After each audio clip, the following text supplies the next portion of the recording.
Kita ke berita terakhir Tribuners masih dari Kota Namlea. Aksi sunyi awal 2026, IP buruh bersihkan TPU Namlea demi kota lebih bersih.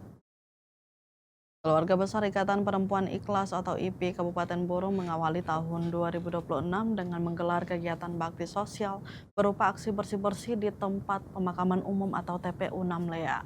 Kegiatan tersebut berlangsung di kawasan depan kantor Kementerian Agama Namlea Selasa 6 Januari 2026 sore.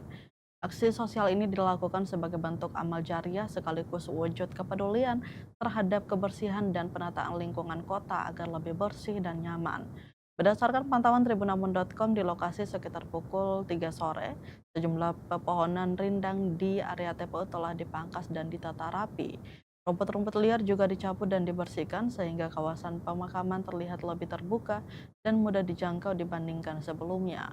Ketua Ikatan Perempuan Ikhlas Kabupaten Buru Irawati mengatakan, kegiatan tersebut murni dilakukan sebagai bentuk ibadah dan kepedulian sosial. Ia menjelaskan pembersihan TPU telah berlangsung selama 4 hari dan akan terus dilanjutkan hingga kondisi area benar-benar bersih. Dalam pelaksanaannya, IP melibatkan tenaga lelaki untuk pekerjaan berat, sementara para perempuan bertugas menyiapkan kebutuhan logistik bagi para pekerja. Kedepan Irawati mengungkapkan rencana lanjutan berupa pemasangan lampu penerangan jalan, pengecatan tembok pagar, serta penempatan petugas makam guna menjaga kebersihan dan kerapian area TPU secara berkelanjutan. Sebagai informasi, Tribuners Ikatan Perempuan Ikhlas IP merupakan wadah ibu-ibu di Kota Namlea yang didirikan pada Juli 2025 dan memiliki program rumah UMKM di Kabupaten Buru.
Download Tribun X sekarang, menghadirkan lokal menjadi Indonesia.